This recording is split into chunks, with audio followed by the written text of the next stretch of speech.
February 1876, Bear Creek, Montana Territory. Thomas McAllister stood before 4 graves in the snow. The wooden crosses leaned at angles the wind had chosen, not him. He had stopped straightening them 2 winters ago. What was the point? The dead did not care if their markers stood proud or fell. Anna McAllister, beloved wife, died in childbirth, December 1867. Jonathan McAllister, cherished son. Taken by fever, bring my March daughter 1868. before you for your 2 smaller blessing. crosses bore no We names, accept this just dates. responsibility. April Thank 1869. November 1870. Babies who never drew breath. Babies he had buried with hands that shook so hard he could barely hold the shovel. 9 years. 9 years since Anna's laugh had filled their cabin. 9 years since he had felt anything except the weight of silence pressing down on his chest like a stone. Flint, they called him now. Not Thomas, not Tom. Flint. Hard. Cold. Useful only for starting fires or striking sparks, nothing more. He pulled his coat tighter against the wind that swept down from the Rockies. The sky was the color of old iron. Storm coming. Big one by the look of it. He should have been chopping wood. Should have been checking the traps he had set along Blacktail Creek. Should have been doing 100 things that needed doing before the snow came down hard and locked him in the cabin for another week. Instead, he stood here, like he did every Sunday, talking to ghosts. His right hand rested on the pistol at his hip. Colt Army revolver, 6 chambers, 5 bullets. He kept 1 chamber empty under the hammer, safety precaution. He had not bought ammunition in 3 months. Could not afford it. His last paying job had been in November, scouting for a wagon train heading west.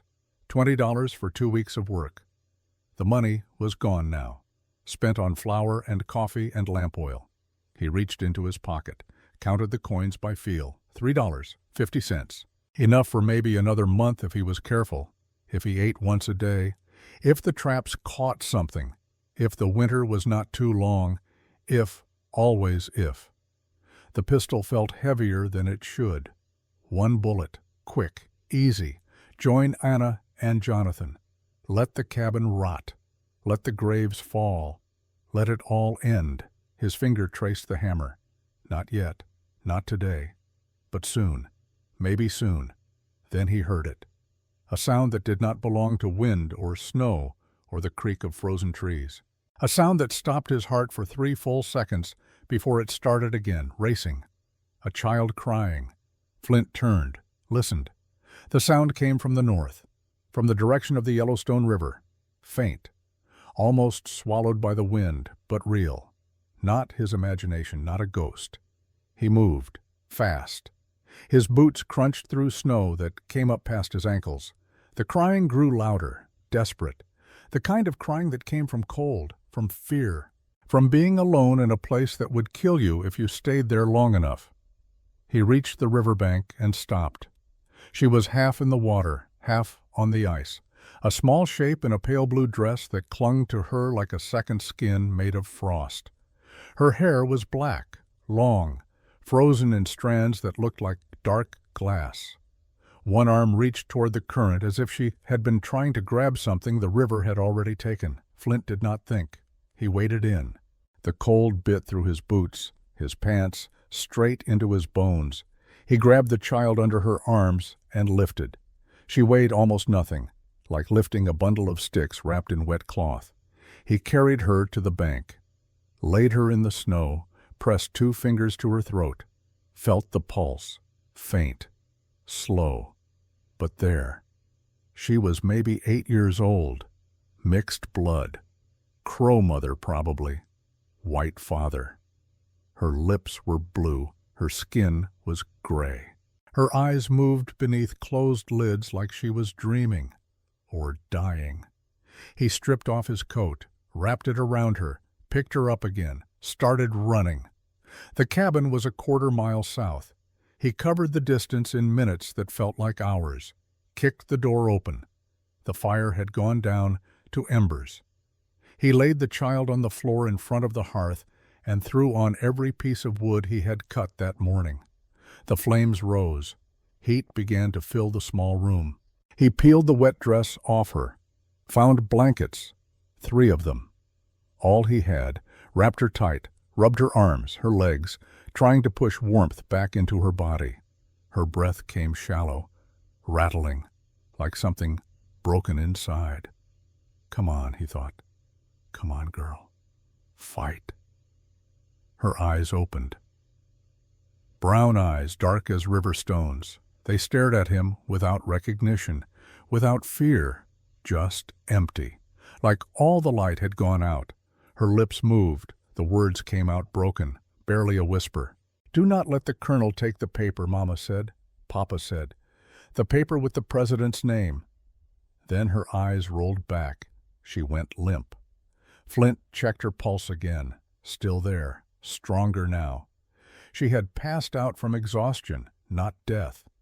He kept the blankets tight around her, kept the fire high, watched her breathe. The colonel, the paper, the president's name. He looked at the dress he had pulled off her, searched the pockets, found nothing. But something about the way she had said it, the desperation, like those words were the only thing keeping her alive. He stood, went to the window, looked out at the snow that was starting to fall again, thick flakes, heavy. The storm had arrived. Whoever this child was, whatever had happened to her, she was not going anywhere tonight. Neither was he. They were stuck here together until the weather broke. He turned back to the fire, to the small shape wrapped in blankets, to the first living thing that had been inside his cabin in 9 years besides himself. And for the first time since Anna died, Thomas McAllister felt something other than the weight of silence. He felt afraid. The child slept for 14 hours. Flint sat in the chair by the fire and watched. He did not sleep, could not. Every time her breathing changed, he tensed, waiting for it to stop, waiting to add another grave to the 4 outside. But she kept breathing. When dawn came gray and cold through the window, her eyes opened. She stared at the ceiling beams, did not move, did not speak. Flint cleared his throat. "You are safe," he said. His voice sounded strange, rusty. He had not spoken to anyone in weeks. The child turned her head slowly, looked at him. Those brown eyes took him in, measured him, decided something. "Where is my mama?" she whispered. Flint felt his chest tighten. "I do not know," he said. "I found you by the river, alone. Can you tell me your name?" "Sarah. Sarah Winters. Where are your parents, Sarah?" Her face crumpled. Tears spilled down her cheeks. He hurt them. He made them drink the bad coffee. They fell down. They would not wake up. I ran, but the ice broke. I fell in the water. It was so cold." The words came faster, broken, between sobs that shook her whole body. Flint did not know what to do, did not know how to comfort. He had forgotten how. So he just sat there, waited for the storm to pass. "Who hurt them?" he asked when she quieted. "The colonel, Colonel Blackwood. He came to our camp. Papa said no. Mama said no." The colonel smiled. "He poured something in their coffee when Mama was not looking. I saw, but I did not know. I did not know." Flint's jaw clenched. Blackwood. He knew that name. Everyone in Bear Creek knew that name. Colonel Edmund Blackwood, owner of the largest ranch in 3 counties, former cavalry officer, man who controlled half the territory's water rights and wanted the other half. "Where was your camp?" he asked. "By the willows, near the big bend in the river. Papa said we were going to see Grandpa, but we stopped, to eat, to rest." Then the colonel came. "How long ago?" 2 days, maybe 3. "I do not know. I ran, I hid, I was so cold." Flint stood, paced to the window, looked out at the snow that had piled up overnight. 2 feet deep now, maybe more. The storm had been worse than he thought. If what this child said was true, if Blackwood had murdered her parents, then she was in danger. Blackwood did not leave witnesses, did not leave loose ends. He would be looking for her, would keep looking until he found her. And if Flint tried to help her, tried to protect her, Blackwood would come for him too. He looked back at Sarah, at the small shape huddled in blankets that were too big for her, at the fear in her eyes that was trying so hard to be brave. He should take her to town, hand her over to Sheriff Garrett, let the law handle it, walk away, go back to his cabin and his ghosts and his slow march toward that one bullet waiting in the Colt. That was the smart thing to do. But when he looked at her, he did not see a stranger's child. He saw Jonathan, saw the son who had died coughing up blood while Flint held him and prayed to a God who did not answer, saw the babies who never breathed, saw Anna reaching for his hand as the life drained out of her, saw every chance he had missed, every moment he could not get back. "We need to go into town," he said. "You need a doctor, and we need to tell the sheriff what happened." Sarah's eyes went wide. "No, no, please. The colonel will find me. He will hurt me like he hurt Mama and Papa. Please do not make me go." "I will not let him hurt you," Flint heard himself say. "I promise." The words felt strange in his mouth, foreign. He had not made a promise to anyone in 9 years, had not believed in promises since the day he buried Anna. But he meant it. God help him, he meant it. Down. They left at noon when the snow stopped falling. Flint saddled his horse, a gray mare named Smoke, put Sarah in front of him, wrapped them both in every blanket he owned. The ride to Bear Creek took 2 hours through drifts that came up to Smoke's chest. Sarah did not speak the entire way, just held on to the saddle horn with both hands and shivered despite the blankets. Flint kept his eyes on the tree line, on the ridges above, looking for riders, for any sign that Blackwood's men were out searching. But the snow had covered everything. No tracks, no movement, just white silence and the creak of leather, and the mare's labored breathing. Bear Creek appeared through the trees like a painting done in gray and brown. 30 buildings clustered along a single main street: general store, saloon, sheriff's office, church, hotel. The rest were houses and shacks that clung to the hillside like desperate men hanging onto a cliff edge. Smoke's hooves made hollow sounds on the frozen mud of Main Street. A few people were out, shoveling snow, hauling wood. They stopped when they saw Flint, stared. He had not been to town in 2 months, had become a ghost story himself, the man who lived alone in the woods, the man who talked to graves. He ignored them, rode straight to the general store. A woman stood on the porch sweeping snow. She looked up when he dismounted. Her eyes went wide. "Thomas McAllister," she said. "As I live and breathe, I thought you had frozen to death out there." "Not yet, Martha," he said. "I need your help." Martha Donovan was 52 years old, a widow. Her husband had died 5 years ago, thrown from a horse, they said, broke his neck. But there were whispers that it had not been an accident, that someone had cut the saddle cinch, that someone had wanted Samuel Donovan dead because he would not sell his land, that someone was Colonel Edmund Blackwood. But no one could prove it. No one dared try. So Martha buried her husband and took over running the general store and learned to smile when Blackwood came in to buy supplies. She looked at Sarah, at the fear in the child's eyes, at the way she clung to Flint like he was the only solid thing in a world made of water. "Who is this?" Martha asked. "Her name is Sarah Winters. I found her half frozen by the river yesterday. She says Colonel Blackwood killed her parents, poisoned them. She is the only witness." Martha's face went pale. She looked up and down the street, quickly, like she expected Blackwood to materialize out of thin air. "Get inside," she hissed. "Now, before someone sees." They went in. Martha closed the door, locked it, drew the curtains.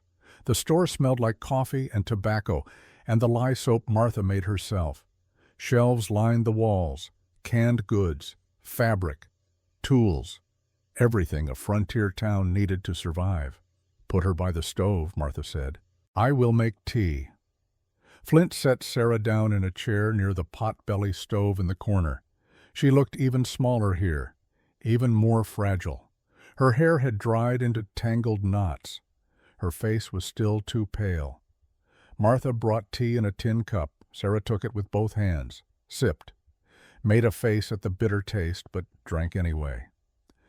"Tell me everything," Martha said to Flint. He did, kept his voice low. Told her about finding Sarah, about what the child had said, about the coffee and the colonel and the parents who would not wake up. Martha listened. Her face grew harder with each sentence. When he finished, she was quiet for a long moment. Then she said, "If what she says is true, Edmund Blackwood is a murderer. And if he is a murderer once, he is a murderer 10 times over. 20, maybe more. I need to take her to Sheriff Garrett," Flint said. "No." Martha's voice was sharp. "Absolutely not. Henry Garrett is a good man, but he's afraid of Blackwood. Everyone is. If you hand this child over to him, he will have to follow the law. And the law says a child without parents goes to the nearest relative or guardian. Blackwood will claim guardianship. He will say he was a friend of the family. He will produce papers, witnesses, whatever he needs. And then Sarah will disappear, just like the others." "What others?" Flint asked. But he already knew. Martha looked at him. "The children of the people Blackwood wanted dead. 3 in the last 5 years. All orphaned, all taken in by the colonel out of Christian charity," he said. "All died within 6 months. Accidents, he called them. Fell from a horse, drowned in the creek, caught fever, and did not recover. But everyone knows the truth. Everyone is just too afraid to say it." The room felt colder. Flint looked at Sarah. She had stopped drinking the tea, was staring at the floor, listening to every word. "What do you want me to do?" he asked Martha. "Keep her," Martha said. "Hide her. Protect her. Give me time to find proof, find witnesses, find something we can use to stop him." "I am not a family man anymore," Flint said. "I do not know how to care for a child. I can barely care for myself." "Then learn." "Earn," Martha snapped, "because if you hand her over, you are signing her death warrant. And I do not think you want another grave on your conscience."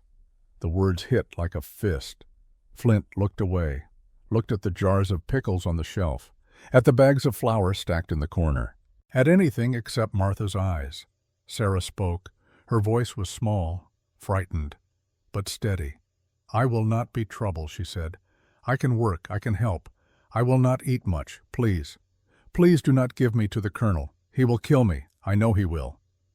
Flint closed his eyes, saw Anna, saw Jonathan, saw the graves lined up in the snow, saw the one bullet waiting in the Colt. Then he saw something else, something he had not seen in 9 years. A reason. "All right," he said, "she stays with me. For now, until we figure this out." Martha let out a breath she had been holding. "Thank you, Thomas." "Do not thank me yet," he said. "Blackwood will come looking, and when he does, I will have to make a choice, her or me, and I am not sure which way that choice will go." "You will choose her," Martha said quietly, "because that is the kind of man you are, the kind of man you have always been, even if you have forgotten." Flint did not answer, did not know how. He just looked at Sarah, at the trust in her eyes that he had done nothing to earn, and he wondered if that trust would get them both killed. They stayed in town that night. Martha set them up in the back room of the store. 2 cots, a lantern, a chamber pot, supplies for a week if they needed it. Sarah fell asleep almost immediately, exhaustion finally claiming her. Flint sat in the chair by the door and watched, listened to her breathe, soft, even, alive. Around midnight there was a knock, 3 soft taps, Martha's signal. Flint opened the door a crack. Sheriff Henry Garrett stood in the alley. Tall, lean, mustache that drooped past his jaw, badge on his coat that caught the moonlight. He looked at Flint, then past him to where Sarah slept. "Martha told me," Garrett said, and I should arrest you for kidnapping. That is what the law says. That is what Blackwood will say when he finds out you have her. but you are not going to arrest me." Garrett was quiet for a moment. Then, "No, I am not. Because I remember the Hendersons, the Parkers, the Whitmore boy. I remember how they died. And I remember thinking, this is wrong. This is murder. But I had no proof, no witnesses, nothing I could take to a judge, so I did nothing. And 3 children died." He looked at Flint, met his eyes. "I will not let it happen again," Garrett said. "You keep her safe, you keep her hidden, and I will buy you time. I will tell Blackwood I am investigating. I will slow him down. But Thomas, listen to me. He is coming. He knows she is alive. He knows she saw. And he will not stop until she is dead. Or until he is." "How long do I have?" Flint asked. "A month? Maybe less. He is out of town right now. Went to Helena on business. But he will be back. And when he comes back, he will move fast. You need to be ready." "Ready for what?" "War," Garrett said simply. "Because that is what this is going to be, war.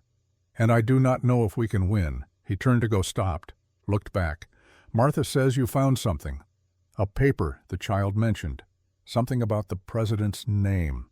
"Not yet," Flint said. "But I will, tomorrow. I am going back to the river, to where she said her parents camped. If there is proof, it will be there." "Be careful," Garrett said. "Blackwood's men patrol that area. If they see you—" "I know," Flint said. Garrett nodded, disappeared into the shadows. Flint closed the door, locked it, sat back down in the chair. He did not sleep, just watched Sarah breathe, and wondered what he had gotten himself into. Dawn came cold and clear. Flint left Sarah with Martha, rode smoke north along the Yellowstone, followed the riverbank until he found the willows, the Big Bend, the place where Sarah said they had camped. The snow had covered most of it, but he could still see signs. A circle of stones where a fire had been, the dark stain in the snow where someone had spilled coffee, or blood. He could not tell which. He dismounted, walked the perimeter, looked for anything Sarah's parents might have left behind. A pack, a bag, anything. He found them under a snowdrift near the willows. 2 bodies, frozen solid, a man and a woman. The man's face was twisted in pain, mouth open, eyes staring at nothing. The woman was curled on her side, one arm stretched toward the man like she had been trying to reach him when she died. Flint knelt, checked for signs of how they died. No wounds, no blood, just the blue tint to their lips. The foam dried at the corners of their mouths. Poison, just like Sarah said. He searched the man's pockets, found nothing. Searched the woman, found a small leather pouch tied to her belt. Inside, a folded piece of paper. He opened it carefully. The paper was thick, official. At the top, an eagle seal stamped in wax. Below that, script writing in careful, formal hand. "Be it known that the bearer of this document, Jacob Winters, and his heirs in perpetuity, are granted full and exclusive rights to 320 acres of land along the Yellowstone River in Montana Territory, said rights to include water usage, mineral extraction, and all surface improvements, by order of Ulysses S. Grant, President of the United States, this 14th day of June, 1872. At the bottom, a signature, the President's signature. Flint stared at it. This was no ordinary land deed. This was a federal grant, the kind that could not be challenged, could not be overturned, the kind that gave the holder absolute control over one of the most valuable stretches of river in the territory. Water rights. That was what Blackwood wanted. That was why he had killed. Because whoever controlled this land controlled the water, and whoever controlled the water controlled everything. The ranches, the cattle, the settlers, everything. This piece of paper was worth a fortune. Hundreds of thousands of dollars, maybe more. And Sarah Winters was the only living heir. Flint folded the paper carefully, put it inside his coat, stood, looked down at the bodies in the snow. "I will keep her safe," he said to the frozen dead. "I swear it." He turned to go, stopped. Hoofbeats, multiple horses, coming fast from the south, from the direction of town. Flint grabbed Smoke's reins, swung into the saddle, kicked her into a gallop. The trees closed around him. Branches whipped past his face. Snow exploded from Smoke's hooves. Behind him, shouts, men's voices, rough, angry. "There!" someone yelled. "By the river! Get him!" Gunfire cracked through the trees. A bullet snapped past Flint's ear. Another kicked up snow 5 feet to his left. He leaned low over Smoke's neck, urged her faster. The mare's breath came in great gasps. Steam poured from her nostrils. The trees thinned, open ground ahead, dangerous. But no choice. Flint broke from cover. Glanced back. 4 riders, Blackwood's men, wearing long coats, carrying rifles, gaining ground. He dug his heels into Smoke's flanks. She gave everything she had, but the other horses were fresher, stronger. The gap closed. 50 yards, 40, 30. A bullet hit a tree next to Flint's head. Bark exploded. He felt splinters sting his cheek. Drew blood. 20 yards. He saw a ravine ahead. Deep, steep sides. A creek at the bottom half frozen over. No time to slow down. No time to think. Flint aimed Smoke at the edge, kicked hard. The mare gathered herself, leaped. For one endless second, they hung in the air. The ravine yawned below. The creek glittered in the morning sun. Time stopped. Then Smoke's front hooves hit the far bank, scrabbled for purchase, found it. Her back legs churned. She hauled herself up. Over. Safe. Flint looked back. The 4 riders had pulled up at the edge, stared across.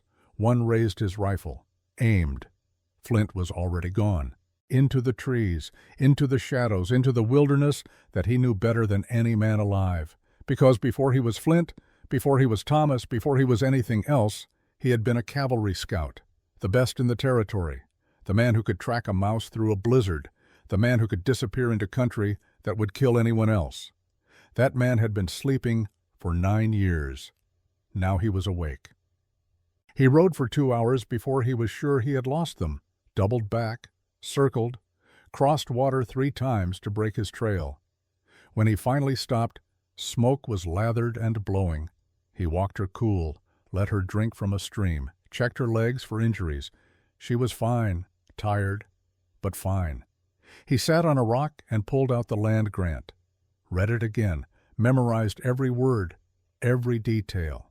Because this paper was the key, this was the proof that Blackwood was a murderer, that he had killed for greed, for power, for water. But it was also a target on Sarah's back. As long as she was alive, as long as she could testify, Blackwood would hunt her, would never stop hunting her unless someone stopped him first. Flint looked up at the sky, at the clouds moving fast from the west. More snow coming, always more snow. He thought about Anna, about the promises he had made to her, to love her, to protect her, to build a life together. Promises he had kept until the day he could not keep them anymore. He thought about Jonathan, about holding his son's small hand while fever burned him from the inside, about whispering, "You are going to be fine. Everything is going to be fine," knowing it was a lie. He thought about the graves, about the 2 babies who never had names, never had a chance. And he thought about Sarah, about brown eyes that were trying so hard to be brave, about a child who had lost everything, who had no one, who was depending on him to keep a promise he did not know if he could keep. But he was going to try. God help him, he was going to try. He stood, climbed back on Smoke, turned her toward town, toward Bear Creek, toward the war that was coming, whether he was ready for it or not. Because 9 years ago, Thomas McAllister had died, had crawled into a grave with his wife and son and stayed there. But maybe it was time to come back. Maybe it was time to be Flint, hard, cold, useful for more than just starting fires, useful for keeping promises, even if it killed him. He reached Martha's store after dark, tied Smoke in the alley, knocked the signal. 3 soft taps. Martha opened the door, saw his face, the blood on his cheek from the splinter, the look in his eyes. "They found you," she said. "Yes." Did they follow you? No. Good. She pulled him inside. Locked the door. Sarah is asleep upstairs. She asked for you 3 times. I told her you would come back. I am back, Flint said. He pulled out the land grant, handed it to Martha. She unfolded it, read. Her eyes went wide. Sweet Jesus, she whispered. This is it. This is why he killed them. Water rights to 320 acres. That is worth everything, Flint finished. It is worth everything. And Sarah is the heir. Martha looked up at him. Then she is in more danger than we thought. I know.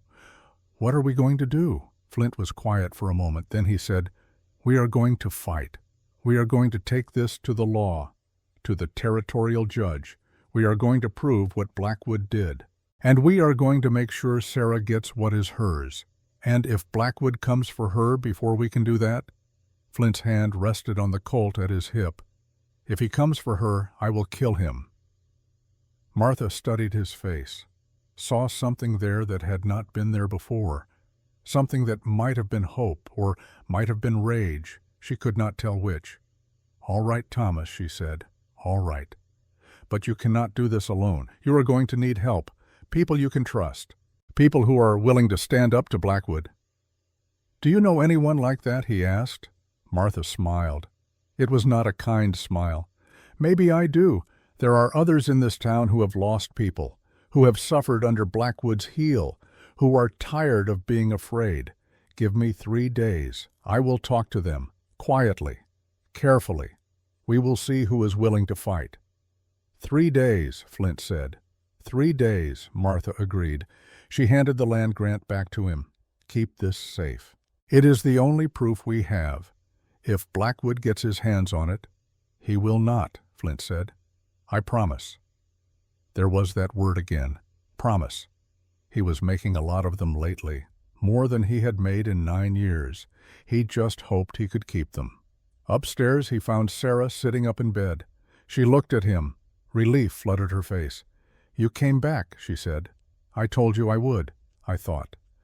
I thought maybe you left, like everyone else. Flint sat down in the chair by the bed. I am not like everyone else, he said, and I am not leaving. Not until this is over. When will it be over? I do not know. But soon, one way or another. Sarah was quiet for a moment. Then she said, The colonel is a bad man. Yes, he is. Will you stop him? Flint looked at her, at the trust in her eyes. Trust he had done nothing to earn, trust that felt like a weight pressing down on his chest. I will stop him, he said, or die trying. Sarah reached out, took his hand. Her fingers were small, warm, alive. Thank you, she whispered. Thank you for not leaving me alone. Flint's throat tightened. He squeezed her hand gently. Get some sleep, he said. Tomorrow we start fighting back. She lay down, closed her eyes. Within minutes, she was breathing deep and steady. Flint sat there, held her hand, watched her sleep. And for the first time in 9 years, Thomas McAllister thought about tomorrow, about the future, about something other than the past. He thought about a little girl who needed him. And he thought maybe that was enough. Maybe that was more than enough. Outside, the snow began to fall again, soft, silent, covering the world in white, covering tracks, covering graves, covering everything. But inside, the fire burned warm, and 2 people who had lost everything found something neither expected, a reason to keep going, a reason to fight, a reason to hope. Even if hope was the most dangerous thing of all. 3 days passed like winter rain, slow, cold, relentless. Flint kept Sarah hidden in the back room of Martha's store. During the long hours, he taught her things she needed to know, how to load the Colt revolver without fumbling, how to read animal tracks in snow, how to move silent through a room, small skills that might save her life. Sarah learned without complaint. Her hands were quick, her memory sharp. By the 3rd evening, she could load all 6 chambers in under a minute. On the 4th morning, Martha knocked on the door. How to load a pistol, how to read tracks in snow, how to tell if someone was following you by the way birds went quiet in the trees. She learned fast, too fast, like a child who knew her life might depend on it. On the fourth morning, Martha knocked on the door. When Flint opened it, she was not alone. 12 people stood in the alley behind her, men and women, young and old, faces Flint recognized from town, the blacksmith, the teacher. 3 ranchers who worked land north of Bear Creek, others he had seen but never spoken to. They all had one thing in common. They were tired of being afraid. Martha led them inside. They crowded into the back room, stood in a half circle around Flint and Sarah. No one spoke for a long moment, just looked at the child, at the man protecting her, at each other. Finally, the blacksmith spoke. His name was Robert Hayes, 60 years old, hands like iron from 30 years at the forge. My brother owned land along Blacktail Creek, Hayes said. Good land.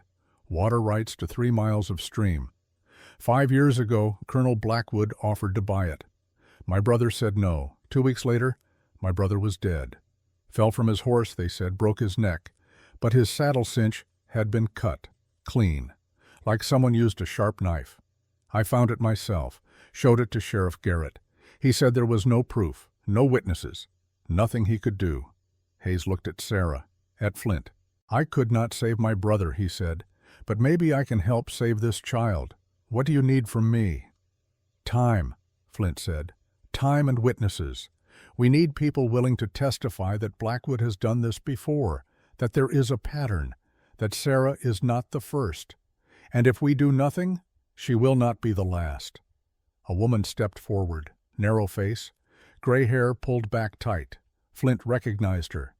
Elizabeth Parker, school teacher, widow. 3 years ago, my nephew came to live with me, she said. His parents had died. Cholera, they said. But I never believed it. His father owned mineral rights to land Blackwood wanted. After they died, Blackwood claimed guardianship of the boy, said he would raise him as his own, out of Christian charity. 6 months later, my nephew drowned in the creek. 10 years old. He knew how to swim. I taught him myself. Her voice cracked. She steadied herself.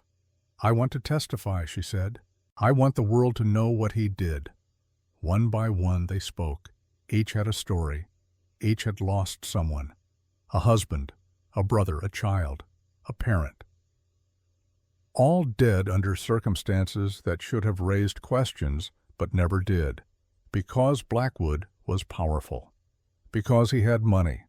Because he had the territorial judge in his pocket and half the law enforcement in the county on his payroll. Because people were afraid. But fear only works until someone decides they have lost enough. Until the cost of silence becomes greater than the cost of speaking. These 12 people had reached that point. When the last person finished speaking, Martha looked at Flint.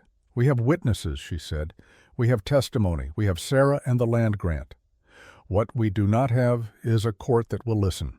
Judge Morrison answers to Blackwood. Every lawyer in 100 miles knows it. If we try to take this through normal channels, it will die before it starts. Then we do not use normal channels, Flint said. What do you mean? There is an old tradition out here, Flint said. Frontier justice. When the law fails, the people decide. We call a town meeting. We present the evidence. We let the community vote. If enough people stand with us, Morrison will have no choice but to follow through.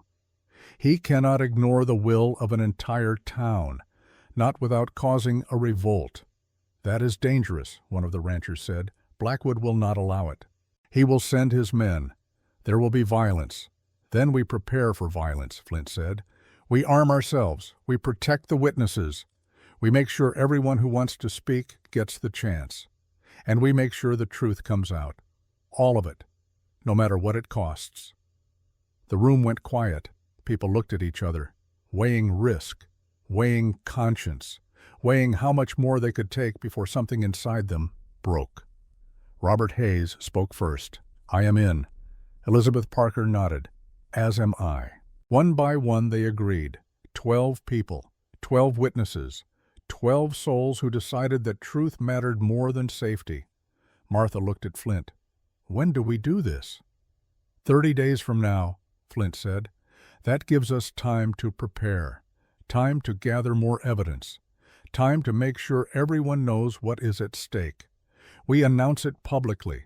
We invite the whole territory.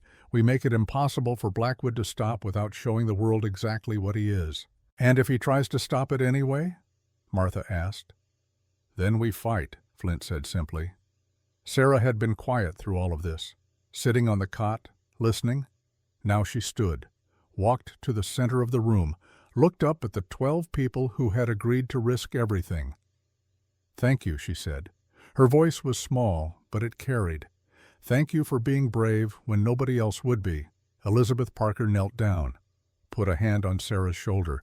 "You are braver than all of us, child," she said. "You survived. You remembered. You are the reason we can fight back. Never forget that." Sarah nodded. Tears ran down her face, but she did not make a sound. The meeting broke up. People left in ones and twos. Careful not to be seen together. Careful not to draw attention. They would meet again in a week, make plans, coordinate, build something that could stand against the storm that was coming. When the last person left, Flint sat down heavily in the chair, felt the weight of what he had just set in motion pressing down on his shoulders like a physical thing. Martha brought him coffee, strong and black. He drank it in silence. "You know he is coming back soon," Martha said. "Blackwood. Sheriff Garrett sent word. The colonel left Helena 2 days ago. He will be in Bear Creek by week's end." "I know," Flint said. "And when he arrives, he will know about Sarah, about you, about all of this." "I know." Martha sat down across from him. "Are you afraid?" Flint thought about that, about fear, about the last 9 years spent being afraid of nothing because he had nothing left to lose, about how that had changed, about how now he had something to lose again. "Yes," he said, "I am afraid." "Good," Martha said. "Fear will keep you sharp, keep you careful. Just do not let it stop you." He looked at her, at the steel in her eyes, at the kind of strength that came from surviving loss and deciding to keep living anyway. "How did your husband die?" he asked. "The truth. Not the story everyone tells." Martha was quiet for a long moment. Then she said, "Samuel would not sell our land. We had 40 acres along the creek.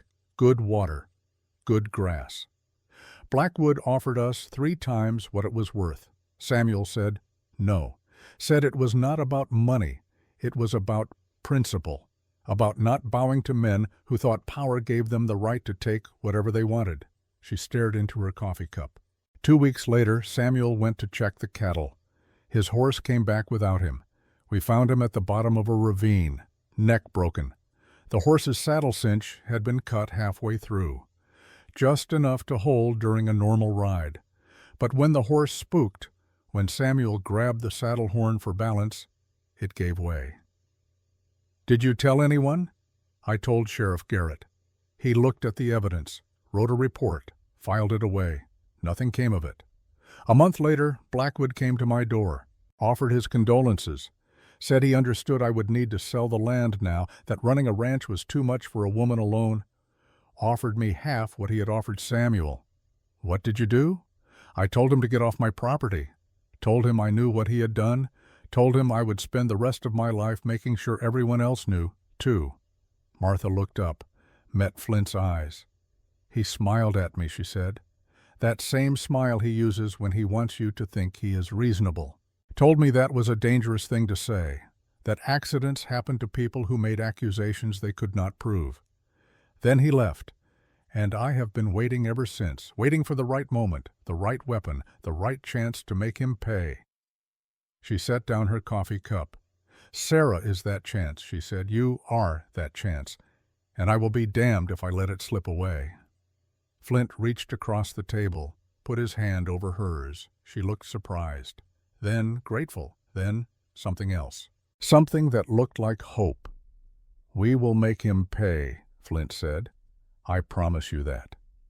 There was that word again, promise. He was making too many of them, And he knew that every promise was a chain, a weight, a burden that would drag him down if he could not carry it. But he would carry it, because the alternative was going back to being empty, being frozen, being dead inside. And he had been dead long enough. The next 2 weeks passed in a blur of preparation. Flint moved Sarah to his cabin, safer there than in town, harder to find, harder to reach. He set traps around the perimeter, tripwires that would ring bells if someone approached. He taught Sarah to shoot, not just load the pistol but use it, aim, breathe, squeeze the trigger like she was squeezing water from a sponge, gentle, controlled. She hit the target more often than she missed.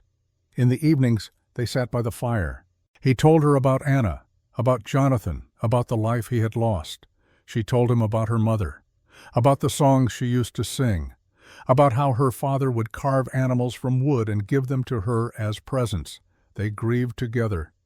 Two people who had lost everything, finding comfort in shared pain. One night Sarah asked him a question. "Do you think Mama and Papa are watching?" Flint looked at the fire, at the flames that danced and shifted and never stayed still. "I do not know," he said. "I like to think so. I like to think Anna is watching too, that she knows I am trying, that she understands." "Do you talk to her?"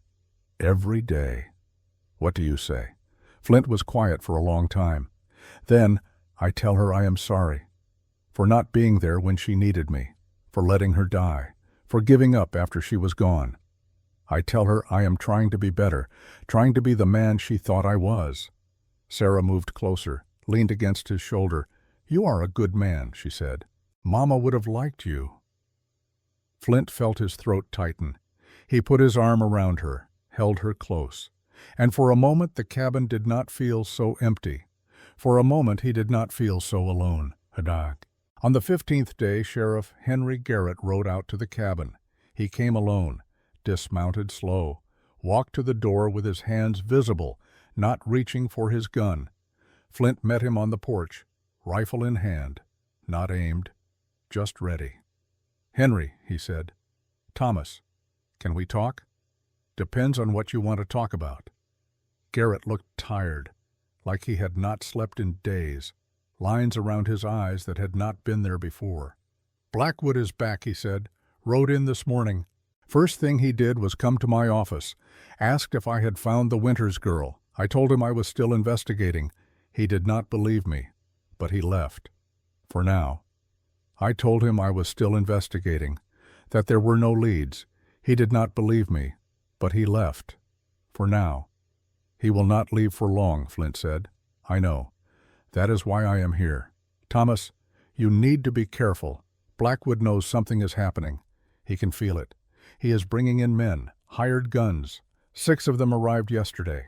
More coming next week. He is preparing for something." "War," Flint said. "Yes. And when it comes, I do not know if I can protect you. I am one man, one badge, against Blackwood's money and power and hired killers. The odds are not good." "I am not asking you to protect me," Flint said. "I am asking you to do your job, enforce the law, keep the peace. When we hold that town meeting, I need you to make sure everyone gets a chance to speak. That is all. And if Blackwood tries to stop it, if his men start shooting—" Garrett looked at him. "Then we will see what kind of sheriff I am, and what kind of man." He turned to go, stopped, looked back. "For what it is worth, Thomas, I am glad you are doing this. Someone needed to stand up to him. I just wish I had been brave enough to do it myself." "You are doing it now," Flint said. "That is what matters." Garrett nodded, mounted his horse, rode away into the trees. Sarah came out onto the porch. She had been listening from inside. "Is he a good man?" she asked. "I think so," Flint said. "But good men can be weak, and weakness gets people killed. Are you weak?" Flint looked down at her, at brown eyes that saw too much, understood too much. "I used to be," he said. "I am trying not to be any more." She took his hand. "You are not weak. You are the strongest person I know." He did not know what to say to that, so he just squeezed her hand, led her back inside, locked the door, checked the windows, made sure the rifle was loaded, because Sheriff Garrett was right about one thing. War was coming, and Flint intended to be ready. The war came sooner than he expected. It came on a Tuesday night, 3 weeks after he found Sarah by the river. The moon was full. The sky was clear. The kind of night where you could see for miles if you knew where to look. Flint was awake. He was always awake. Sleep had become something other people did. He sat in the chair by the window, rifle across his lap, watching the trees, watching the shadows. The bells rang at midnight. Tripwire. East side of the clearing. Someone had crossed it. Flint moved fast, grabbed Sarah, pulled her out of bed. She woke instantly. No crying, no questions, just fear that had learned to be quiet. Upstairs, he whispered, "Attic, hide like I showed you. Do not come out until I say."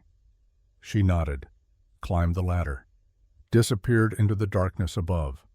Flint went to the gun rack, took down the shotgun. Double barrel, loaded with buckshot, close-range weapon, the kind that did not miss. He blew out the lamp, stood in the darkness, waited. Voices outside, low, careful, men who knew what they were doing. The door exploded inward, not kicked, blown. Someone had used an axe. The wood splintered. Moonlight poured through the opening. 3 men stepped inside. Big, hard-looking, guns drawn.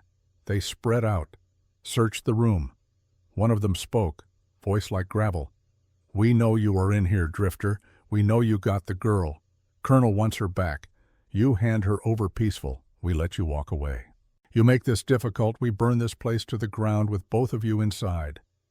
Flint stepped out from behind the door, shotgun leveled, hammers back. "Leave," he said, "now, while you still can." The 3 men turned, saw him, saw the shotgun. One of them laughed. "You gonna take all 3 of us with that? That is optimistic." "I only need 2 barrels," Flint said. "The 3rd one can run. Tell Blackwood I am not interested in his offer." The man who had laughed stopped laughing. His hand moved toward his gun. Flint pulled the first trigger. The shotgun roared. The man went down. Chest opened up, dead before he hit the floor. Flint pulled the second trigger. Another man fell, less clean, wounded, screaming. The 3rd man ran, crashed through the broken door, into the night. Gone. Flint reloaded. Fast. Hands steady despite the adrenaline, walked to the wounded man, kicked his gun away, knelt down. "How many more are coming?" he asked. The man coughed blood, smiled through red teeth. "Enough. More than you can stop. Colonel said to make an example. Said to make sure everyone knows what happens to people who protect that girl. When? Tonight. Now. They are already on their way." "How many?" The man coughed again, stopped breathing. Flint stood, looked at the 2 bodies on his floor. At the blood spreading across the wood Anna had scrubbed clean 1,000 times, at the door hanging crooked on its hinges. Then he heard it. Hoofbeats. Multiple horses, coming fast. He ran to the window, looked out, saw them. 20 riders, maybe more. Torches burning, guns out, surrounding the cabin. Too many. Way too many. "Sarah," he called, "we are leaving. Now." She dropped from the attic. He grabbed her hand, ran to the back of the cabin. The window there was small, barely big enough. He smashed it with the rifle butt, lifted Sarah through. "Run to the trees," he said. "Do not stop, do not look back. Get to town. Find Martha. Tell her what happened. What about you? I will slow them down. Give you time. Now go." She hesitated, eyes wide, terrified. "Go," he said again. "Please." She ran. Flint watched until she disappeared into the trees. Then he turned, faced the front of the cabin, the door, the 20 men outside. He had 2 shells in the shotgun, 3 rounds left in the pistol. Not enough. Not nearly enough. A knife on his belt, against 20. The smart thing would be to run, to follow Sarah, to survive. But if he ran, they would chase, would catch her, would kill her. So he did not run. He stood in the doorway, shotgun ready, and he waited for them to come. A voice called from outside, loud, commanding, "Thomas McAllister, you are surrounded. Send out the girl, and we let you live. Refuse, and we burn you out." Flint recognized the voice. One of Blackwood's ranch foremen, man named Pike. Cruel, mean, the kind who enjoyed hurting things. "She is gone," Flint shouted back. "Ran an hour ago." "You are too late." Silence. Then Pike's voice again, angrier now. "You are lying. Come in and see for yourself." More silence. Flint could hear them talking, arguing, trying to decide. Then torches flew through the broken door, through the windows. 4, 5, 6. They landed on the floor, on the furniture, on Anna's curtains. The cabin began to burn. Flint stepped outside, into the open, shotgun up. Pike and his men were mounted, forming a half-circle, blocking escape. They saw him. Some raised their guns. Pike held up a hand. "Wait, let the fire do it, let him cook." Flint fired the shotgun. Pike's horse went down. Screaming, Pike rolled clear, came up with his pistol drawn. Flint fired the second barrel. Missed. Pike was fast. Dove behind his dying horse. Gunfire erupted. Muzzle flashes in the darkness. Bullets cracked past Flint's head, kicked up dirt at his feet. One grazed his shoulder. Hot pain, wet blood. He drew his Colt, fired twice, methodical, aimed. One man fell from his horse. Another grabbed his arm, cursing. Another grabbed his leg, screamed. Then the cabin roof collapsed. Sparks exploded into the sky like 1,000 dying stars. Heat washed over Flint's back. Intense, blistering. He ran, not toward the horses, toward the trees, where Sarah had gone, where maybe he could lose them in the darkness. They chased. Of course they chased. 20 against 1, wounded, on foot. He made it 50 yards before they caught him. A rope settled around his shoulders, jerked tight, yanked him off his feet. He hit the ground hard. Air exploded from his lungs. Hands grabbed him, rough, violent, dragged him back toward the burning cabin, toward Pike. Pike stood over him, blood on his face from where he had hit the ground, eyes filled with rage. "Where is she?" he snarled. Flint smiled. Despite the pain, despite knowing he was about to die. "Gone," he said, "and you will never find her." Pike kicked him in the ribs, once. Twice, 3 times. Bone cracked. Flint tasted blood. "We will find her," Pike said, "and when we do, I will make her watch while I kill you. Slow. Make it last for hours." He pulled Flint to his feet, shoved him toward a tree. 2 men grabbed Flint's arms, tied them behind his back, tied the rope to the tree trunk, left him there, standing, helpless. Pike stepped back, drew his pistol, aimed it at Flint's head. "Any last words, Drifter?" Flint looked past him, at the cabin burning, at the home he had built with Anna, at the life he had lost, at the graves waiting in the snow. Then he looked at the trees, at the darkness where Sarah had disappeared, and he smiled. "She is safe," he said. "That is enough." Pike pulled the trigger. The hammer fell. Click. Empty chamber. Pike looked at his gun, confused, then angry. He opened the cylinder, checked. 5 bullets, but the one under the hammer was empty. He looked at Flint, at the smile on the broken man's face. "You are one lucky son of a—" Pike started. The gunshot cut him off. Pike's head snapped back. He dropped, dead before he hit the ground. More gunshots. From the trees, from multiple directions. Men on horses started falling, screaming, scrambling for cover. Sheriff Henry Garrett rode out of the darkness, rifle smoking, badge gleaming in the firelight. Behind him, a dozen men, armed, angry. Martha Donovan among them, shotgun in hand, face hard as stone. "Drop your weapons," Garrett shouted. "All of you, right now, or I deputize every person here and we finish this." Blackwood's men looked at each other, looked at Pike's body, looked at the odds. They dropped their guns. Garrett dismounted, walked to Flint, cut the ropes, caught him when his legs gave out. I told you I would do my job, Garrett said. I meant it. How did you know? Flint asked. Sarah, Garrett said. She made it to town. Found Martha. They came and got me. We rode hard. Almost did not make it in time. Martha came over, looked at Flint, at the blood on his shoulder, the way he held his ribs. You look terrible, she said. Where is Smoke? Flint asked suddenly. His horse. Where is she? Safe, Martha said. She bolted when the fire started. We found her a quarter-mile down the road. Not a scratch on her. She is at my stable now, fed and watered. Flint closed his eyes. Relief washed over him. At least something survived. I feel worse, Flint replied. She smiled, then hugged him, careful of his injuries. When she pulled back, there were tears on her face. You saved her, Martha said. You kept your promise.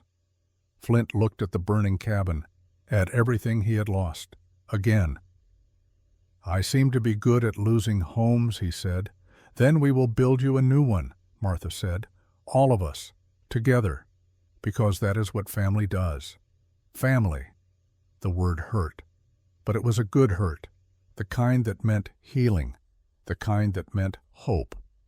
Sarah ran out of the trees, threw herself into Flint's arms. He caught her, held her tight, ignored the pain in his ribs, in his shoulder, in his heart. I thought they killed you, she sobbed. They said you were dead. I am hard to kill, Flint said. His voice was rough with pain. And I made you a promise. I keep my promises. There it was again. Promise. He had made so many of them, and broken so many more. But this one he would keep, no matter what it cost. They arrested 14 of Blackwood's men that night. The rest had scattered, run, disappeared into the territory. Wanted men now, hunted, but the colonel himself was not among them. He had not come to the cabin. Had sent his men to do his killing for him, like he always did. In the morning, Garrett sent word to the territorial capital, told them what had happened, asked for a federal marshal, asked for help. Help came in the form of a telegram. Judge Morrison had been removed from his position, under investigation for corruption. A new judge was being appointed. Circuit Court would convene in Bear Creek in 2 weeks. All evidence and witnesses should be ready to testify. The tide was turning. But Blackwood was not finished. Not yet. 3 days after the cabin burned, a man rode into town, young, mid-20s, dark hair, eyes that would not meet anyone's gaze. He went straight to Martha's store, asked for Thomas McAllister. Flint came down from the room where he had been recovering, ribs taped, shoulder bandaged. Still moving like an old man. He looked at the stranger. Recognition flickered. Something about the eyes, the shape of the jaw. You are Samuel Winters, Flint said. Sarah's brother. The man nodded, looked ashamed. Can we talk? Somewhere private? They went to the back room. Sarah was there, reading a book Martha had given her. When she saw Samuel, her face went white. You, she whispered. You were there, at the camp. You were with the colonel. Samuel flinched like she had hit him. Yes, he said. I was there, and I am sorry. Sorrier than you can ever know. Flint stepped between them, protective.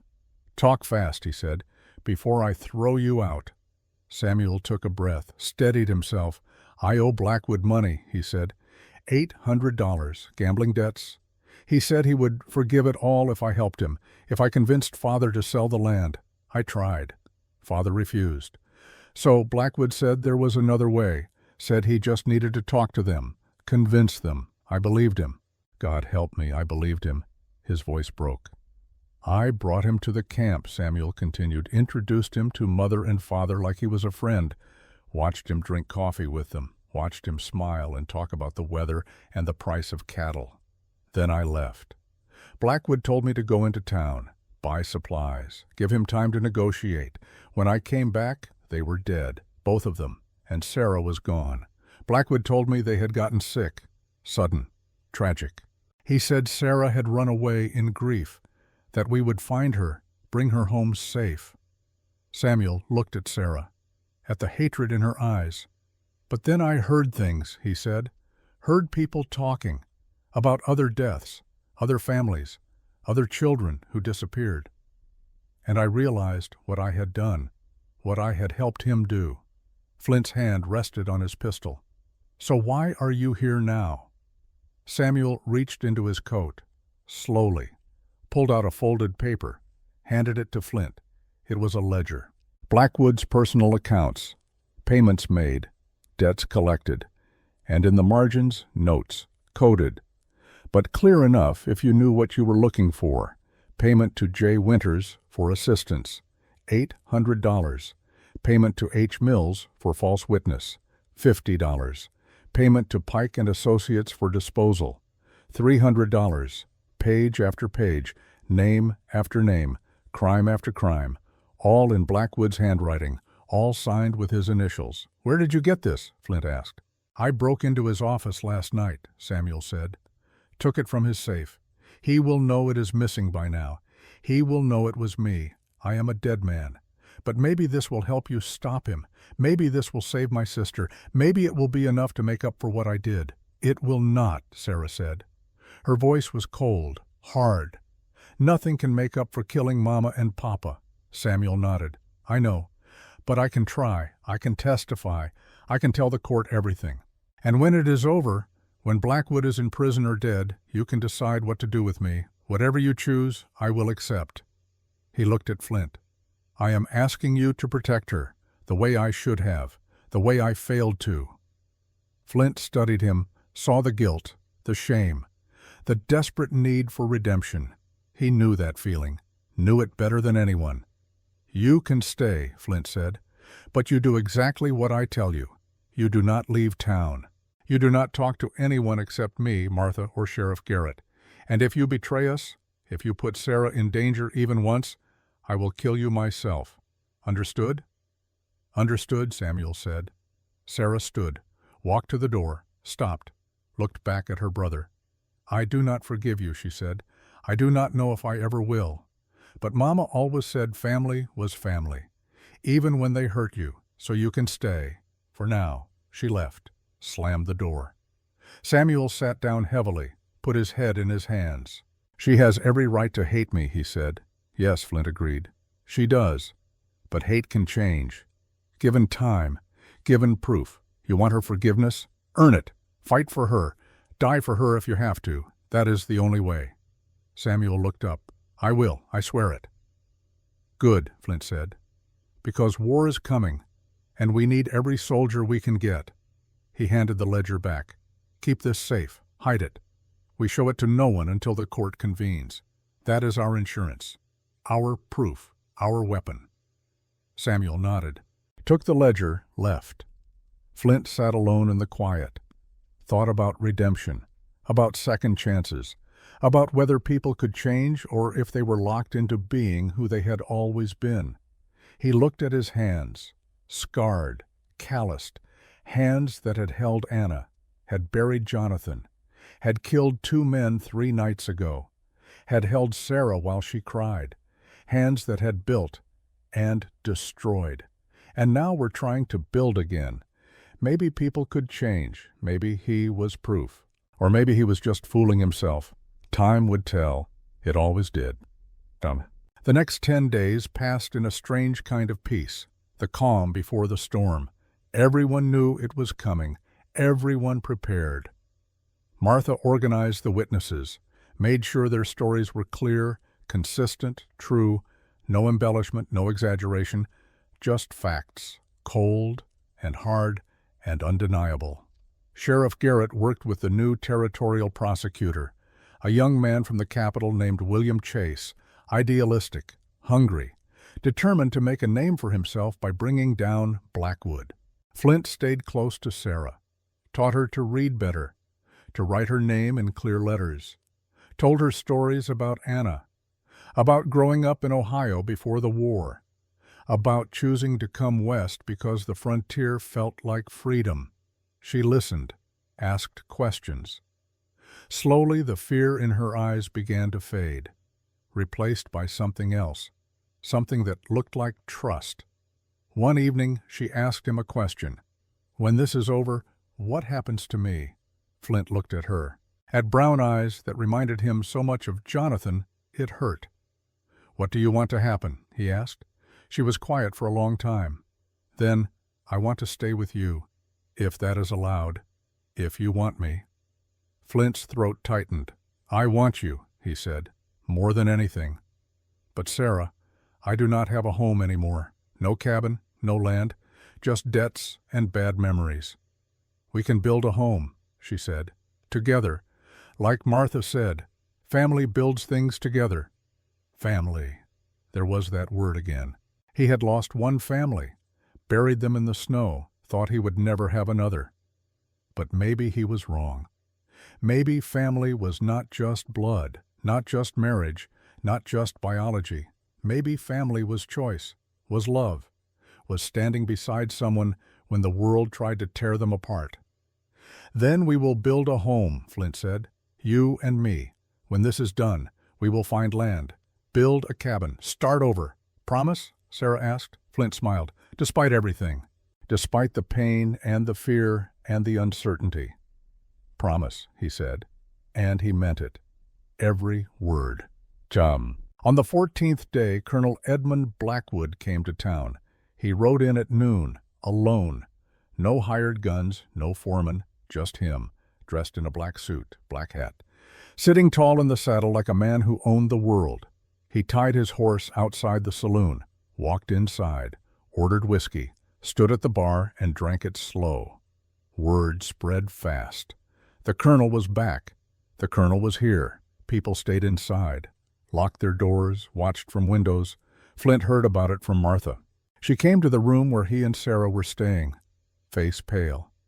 "He is at the saloon," she said, "just standing there, waiting." "Waiting for what?" Flint asked. "You," Martha said. "He knows you have Sarah. He knows about the testimony, about the ledger, about the court tomorrow. He is making a statement, showing he is not afraid." "Good," Flint said. "Neither am I." "Thomas, do not." Martha grabbed his arm.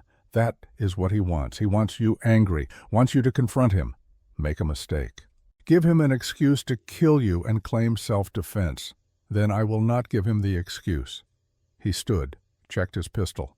5 rounds, 1 empty chamber under the hammer. Same as always. "Stay here," he told Sarah. "Lock the door. Do not open it for anyone except me or Martha." Sarah nodded, fear back in her eyes. Flint walked out, down the stairs, into the street. The town was empty, like everyone had vanished. But he could feel them, watching, waiting, seeing what would happen when 2 men who hated each other finally came face to face. He walked to the saloon, pushed through the doors. Blackwood stood at the bar, turned when Flint entered, smiled. The kind of smile a snake gives a mouse.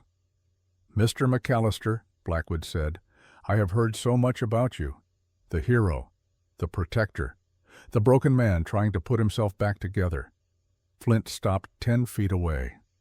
Close enough to see, far enough to react. "Colonel," he said, "I would say it is a pleasure, but we both know that would be a lie." Blackwood laughed. "Direct. I like that.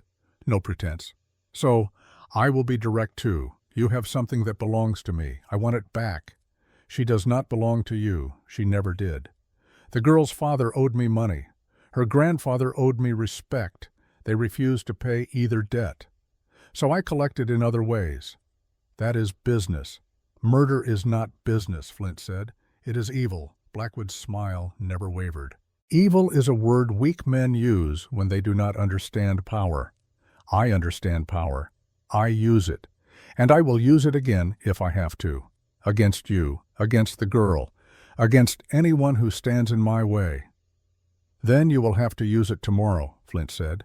"In court, in front of the whole territory. We will see how your power holds up against the truth."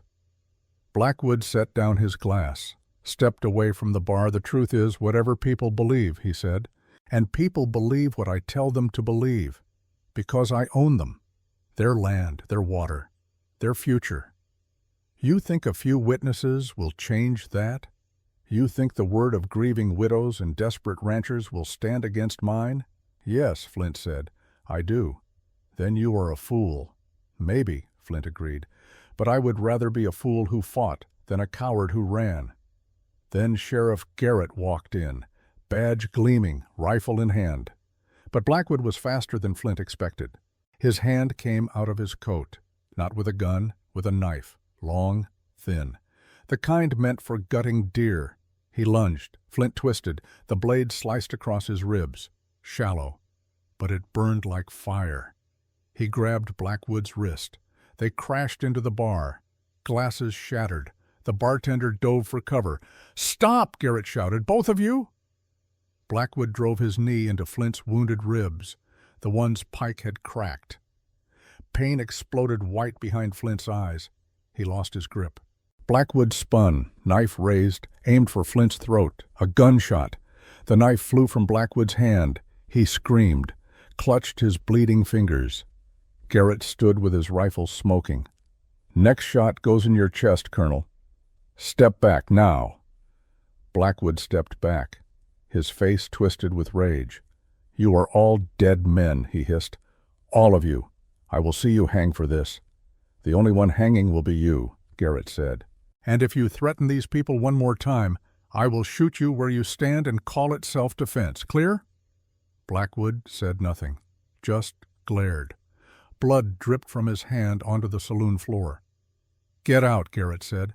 "Go back to your ranch, and pray the judge is merciful, because I will not be." Blackwood turned, walked toward the door. His wounded hand pressed against his coat. Blood seeped through the fabric. He stopped at the threshold, looked back at Flint one last time. "Until tomorrow, Mr. McAllister," he said quietly. "We will finish this in court."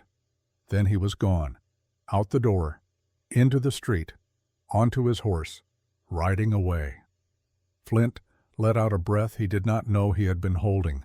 Garrett walked over, looked at the blood on the floor, at the broken glasses, at the knife lying near the bar. "He came here to kill you," Garrett said. "Not tomorrow. Today. If I had been 1 minute later, you would be dead." "But you were not," Flint said.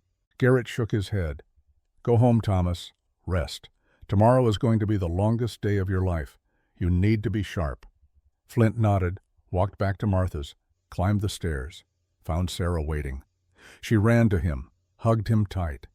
"You came back," she said. "Always," he replied. "I will always come back." That night he did not sleep, just sat by the window, watched the street, watched for movement, for danger. Tomorrow the truth would come out. Tomorrow justice would be served. Or tomorrow everything would fall apart. He did not know which, but he knew one thing. He would fight. For Sarah, for Martha, for Samuel trying to redeem himself, for Robert Hayes and Elizabeth Parker and all the others who had lost people to Blackwood's greed, for Anna and Jonathan and the life he had lost. And maybe, just maybe, for the life he might still build, if he survived, if they all survived. Tomorrow would tell. The morning came gray and cold. February 16th, 1876, a date that would be remembered in Bear Creek for generations. The day the people decided they had been silent long enough. Flint woke before dawn. He had not really slept, just dozed in the chair by the window, body exhausted, mind racing. Sarah slept on the cot, peaceful, trusting. The kind of sleep only children could achieve when they believed someone was watching over them. He stood, stretched, felt his ribs protest. The shoulder wound pulled tight. 3 weeks since the cabin burned. 3 weeks of healing. Not enough. But it would have to be. Martha brought coffee, strong and bitter. She looked tired too. None of them had slept much. "The barn is ready," she said. 200 chairs. Standing room for another 100. People have been arriving since yesterday, from all over the territory. They want to see this, want to witness it. "How many of Blackwood's men?" Flint asked. Sheriff Garrett counted 30 yesterday evening. More came in overnight. Maybe 40 now, all armed, all loyal to the colonel. "And our side?" Martha smiled, thin, hard. 73, ranchers, shopkeepers, miners, farmers, people who are tired of being afraid. They are not soldiers, but they are angry, and anger makes men brave. Or dead, Flint said. Sometimes both, Martha agreed. But if we do not stand now, we never will, and I would rather die standing than live on my knees. She handed him a clean shirt, one that had belonged to her husband. It fit well enough. Flint put it on, strapped on his gun belt, checked the Colt. 5 rounds, 1 empty chamber. He had not bought more ammunition, could not afford it. 5 bullets would have to be enough. Sarah woke, rubbed her eyes, looked at Flint, at Martha, at the tension in the room. "Is it today?" she asked. "Yes," Flint said. "Today we tell the truth. Today we make him answer for what he did." "Will they believe me?" "They will believe you because you are telling the truth, and the truth has power, even against men like Blackwood." Sarah got dressed, put on the new dress Martha had made for her, blue calico, simple but clean. Her hair was brushed and braided. She looked like what she was, a child, small, vulnerable, innocent, a child who had seen too much, a child who carried scars no one could see. They walked to the barn together, the 3 of them, through streets that were packed with people, faces Flint recognized, faces he did not, all of them quiet, watching, waiting to see what would happen. The barn stood at the north end of town, big, solid, built to hold cattle during winter storms. Now it held something more dangerous, hope and rage and the promise of justice. Inside, chairs were arranged in rows, a table at the front for the judge, another table for witnesses, space in the center for those who would testify. Lanterns hung from the rafters, the smell of hay and animals and too many bodies in too small a space. Sheriff Garrett stood by the door, checking people as they entered, making sure no one brought weapons inside except his deputies. 6 men wearing tin stars, good men, brave men, men who had decided the law mattered more than fear. Reverend Joshua Klein waited at the front, tall, gray beard, eyes that had seen suffering and learned compassion. He would moderate, keep order, make sure everyone got a chance to speak. Flint found seats near the front, put Sarah between him and Martha, protective, ready. People filled the barn, every chair taken, standing room packed. The air grew warm despite the cold outside, breath misting, voices low, nervous. At 9 o'clock the doors opened again. Colonel Edmund Blackwood entered. He walked alone. No hired guns, no foreman, just him, dressed in a black suit, white shirt, string tie, clean-shaven, hair slicked back, looking like a prosperous businessman, a pillar of the community, a man who had nothing to hide. Behind him came his lawyer, a man from Helena, expensive suit, leather case, face like a predator sizing up prey. They took seats on the left side of the barn. Blackwood sat straight, calm, confident. He looked around the room, met eyes, smiled. The smile of a man who knew he had already won. Then his gaze found Flint, found Sarah. The smile widened. Flint felt Sarah tense, felt her small hand grip his. He squeezed back, gentle, reassuring. "It will be all right," he whispered. "I promise." That word again, promise. The weight of it pressed down on his shoulders like a physical thing. At 9:15 the judge arrived, Judge Harold Whitman, 60 years old, appointed by the territorial governor to replace Morrison, a man with a reputation for fairness, for integrity, for not being bought. He walked to the front table. Saturday, arranged papers, looked out at the crowd. "This proceeding is now in session," he said. His voice carried, strong, clear. "We are here to hear testimony regarding the deaths of Jacob and Mary Winters, and to determine guardianship of their daughter, Sarah Winters. Reverend Klein will moderate. All testimony will be heard. All evidence will be examined.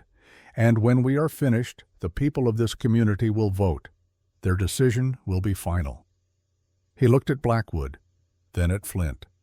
"Gentlemen," he said, "this is not a court of law. This is a court of community, of conscience. Let us proceed with honesty and respect. Are we clear?" Both men nodded. "Then let us begin." Reverend Klein stood, called the first witness. "Thomas McAllister," he said. "Please come forward." Flint stood, walked to the center, faced the crowd. 200 faces staring back. Some he knew, most he did not. All of them waiting. "Mr. McAllister," Klein said, "tell us what happened. Start from the beginning." Flint told them everything. Finding Sarah by the river, half frozen, half dead. The words she whispered. The search for her parents. The bodies in the snow. The land grant with the president's seal. The attacks. The cabin burning. The men who came to kill them both. He spoke clearly, simply. No embellishment. Just facts. When he finished, Klein nodded. "Thank you. Colonel Blackwood, do you wish to question this witness?" Blackwood's lawyer stood, smiled, oil smooth. "Mr. McAllister," he said, "you claim to have found this child by chance, is that correct?" "Yes." "And you claim she told you my client murdered her parents." "That is what she said." "Yes, but you have no proof of this, no witnesses, nothing except the word of a traumatized child." "I have her parents' bodies," Flint said, "frozen in the snow, mouths foaming, skin blue. The signs of poison are clear.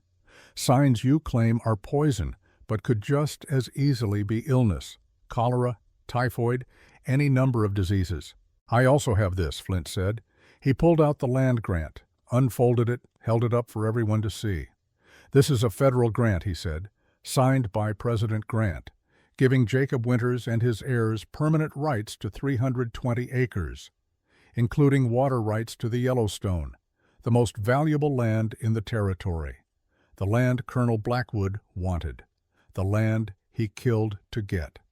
The barn erupted, voices shouting, some in support, some in anger.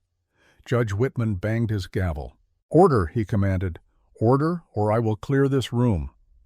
The noise died down. The lawyer smiled, unruffled. "A piece of paper means nothing," he said. "It does not prove murder. It proves only that a land grant existed. My client has his own documents, a will, a deed of sale, both legal, both witnessed, both proving that Jacob Winters voluntarily sold this land to Colonel Blackwood before his death. That will is a forgery," Flint said. "You have proof of that?"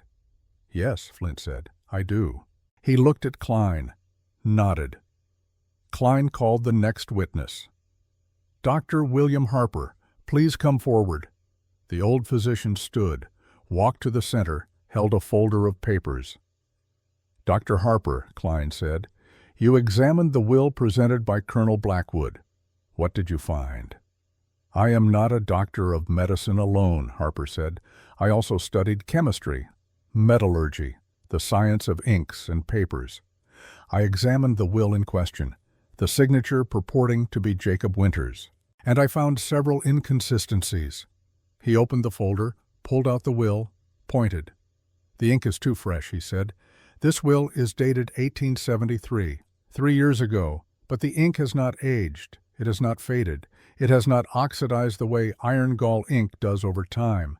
This signature was written within the last 6 months, not 3 years ago." He pointed to another detail.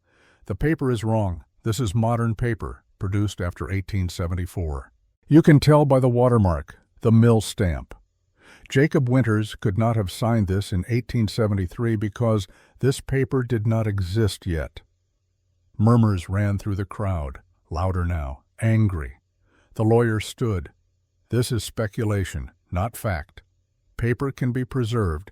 Ink can be stored in ways that prevent aging." "Then explain the handwriting," Harper said. He pulled out another document, a letter written by Jacob Winters 2 years ago, compared it to the signature on the will. "Different," he said. "Completely different. The slant, the pressure, the formation of letters, these were not written by the same hand." The lawyer opened his mouth, closed it, sat down. Klein called the next witness, Elizabeth Parker. The schoolteacher stood, walked forward, faced the crowd. "Tell us your story," Klein said. Elizabeth told them about her nephew, about his parents dying, about Blackwood taking guardianship, about the boy drowning 6 months later in a creek he knew how to swim. When she finished, there were tears on her face, but her voice never wavered. Blackwood's lawyer did not question her. Could not. Her pain was too real, too raw. To challenge it would turn the crowd against him completely. Klein called the next witness, and the next, and the next. Robert Hayes, the blacksmith, his brother dead from a cut saddle cinch. Margaret Wilson, her husband dead from poison. Same symptoms as the Winters. Daniel Cross, his father dead from a fall, after refusing to sell water rights. One by one they came. 12 witnesses, 12 stories, 12 deaths that followed the same pattern. Refusing to sell, dying mysteriously. Blackwood claiming the land afterward. By noon the barn was silent, the weight of testimony pressing down like a great hand. Klein looked at Blackwood. "Colonel," he said, "do you wish to present your defense?" Blackwood stood, walked to the center, looked at the crowd, at the faces staring back, some with hatred, some with fear, all with judgment. He smiled. That same smooth smile, confident, unshaken. "These are lies," he said. "Fabrications by desperate people who want someone to blame for their losses. I am a businessman. I buy land. I make deals. I am successful. And success breeds jealousy, breeds resentment. These people would rather believe conspiracy than accept the simple truth. That life on the frontier is hard, that people die, that tragedy happens." He looked at Sarah. "As for this child," he said, "I knew her parents, good people. They died of illness, sudden, tragic. I offered to take care of their daughter out of Christian duty, out of compassion. And this man," he pointed at Flint, "this stranger, this drifter with no family and no future, he kidnapped her, filled her head with lies, used her to attack me, to try to steal land that is legally mine." Sarah stood. Her chair scraped loud in the silence. "You killed them," she said. Her voice shook but carried. "I saw you. I saw you put the powder in the coffee. I saw Mama and Papa fall. I saw them die. You are a liar. You are a murderer, and everyone here knows it." Blackwood's smile never faltered. "The mind of a child," he said, "traumatized, confused. She does not know what she saw. She only knows what she has been told." "I know what I saw," Sarah shouted, "and I will never forget. Never." Judge Whitman stood. "Enough. We have heard testimony from both sides. We have seen evidence. Now the people will decide. All those who believe Colonel Blackwood is guilty of these crimes, stand." For a moment no one moved. Then Robert Hayes stood, slow, deliberate. Elizabeth Parker stood. Martha Donovan stood, 1 by 1, 2 by 2, 10, 20, 50, 100. The barn filled with standing people, a forest of bodies, a wall of judgment. Only a handful remained seated. Blackwood's men, his employees, those who owed him money. Judge Whitman looked at the crowd, counted, nodded. "The people have spoken," he said. "Colonel Edmund Blackwood, you are found guilty by community verdict. You will be remanded to territorial custody to await trial for murder." "Sheriff Garrett, take him." Blackwood's face went red, then white. His hands balled into fists. "This is not legal," he said. "You cannot do this. I have rights. I have lawyers. I have power." "You have nothing," Garrett said. He walked forward. "Handcuffs ready. Turn around. Hands behind your back." Blackwood looked at the door, at his men scattered through the crowd, at the exits. Garrett saw the look. "Do not," he said, "do not make this worse." For a moment Flint thought Blackwood would run, would fight, would go down swinging. But the colonel was not a fighter. He was a manipulator, a schemer, a man who used others to do his violence, and now he had no one left. He turned around, put his hands behind his back, let Garrett cuff him. As they led him toward the door, he looked at Flint, at Sarah. "This is not over," he said. "I have friends, I have influence. I will be free within a month. And when I am, I will finish what I started." Then he was gone, out the door, into the wagon that would take him to the territorial prison in Helena. The barn erupted, cheering, crying, people hugging, celebrating. Justice had been served. The monster had been caught. But Flint did not celebrate, did not cheer, because he knew men like Blackwood, knew they did not go quietly, did not accept defeat.